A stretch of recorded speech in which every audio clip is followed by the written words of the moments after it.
I was actually, I got Sam Kinison had come to Dallas and canceled a show when he was coming back, and Carl LeBeau, who was his regular opening act, was Carl in rehab. the guy that was in LA?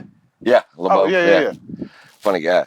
He was Kinison's guy. Okay. He opened all his shows, Right. and but they, they always had trouble in those camps, and so I got a call day of show because they needed somebody, and they said, "Hey, Ron White's pretty good," and they called me and said, "You want to open for Kinison at the Dallas County Convention Theater, 2,000 people." I'd never been in for more than 300, and it went great. I mean, I just killed it. Sam wasn't there.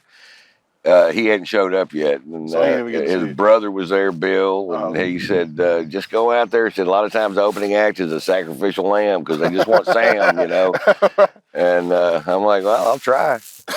I went out there and murdered. Best set I'd ever had, 2,000 people. And then Sam gets there after I'm already off stage, and he's not worried about anything. And he takes me back to the. He's got like a little dressing suite with some lobster and shit, and I got a 6-pack of beer. And Alex Raimundo, he was at this show. I know Alex Raimundo. He was at this show. Yeah. And so as soon as he gets there, he sends his bodyguard to get me. So he wants to meet the other act, and he's respectful that way, And he had a little 2-room. He was in a back room, and he had a hooker. I can only guess was a hooker, and a big vial of cocaine that was something was stuck in the top of it, and he was banging it on the table trying to get a rock out of it. And he goes, heard you killed him, cowboy. And I'm like, yeah, Sam, it's a nice crowd. You're going to have fun with these guys. He goes, how about a cup of coffee?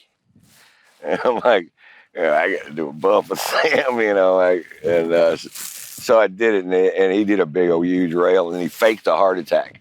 And nobody believed it but me because they'd all seen the show before. This was backstage. And so he's on the ground, faking a heart attack, looks real as shit. I'm about to fucking go mouth to mouth on the guy to get him out of it, Sam Kinison.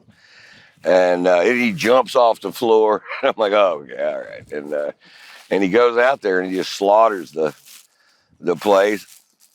And afterwards, there were people there from the Punchline and the Funny Bones, some comedy club chains, and they said, hey, we want to go out to dinner with you and talk to you about your career, what we can do for you. That was on one shoulder. On the other shoulder was Sam Kinison going, hey, I got a limousine and some strippers. And and I'm like, hey, I'm going to see y'all later. Right. Sam and I got a night planned, and we'll catch up with you on all this stuff tomorrow. So I went out with Sam that night and had an awfully good time. Alex was doing stand-up by that time, and he and I would either get in my Toyota truck or his. No, I had a Nissan truck, base Nissan truck, bench vinyl seat that would bend you over the steering wheel after 50 miles. And or his Toyota that had big tires and stuff on it. It wasn't a great ride either.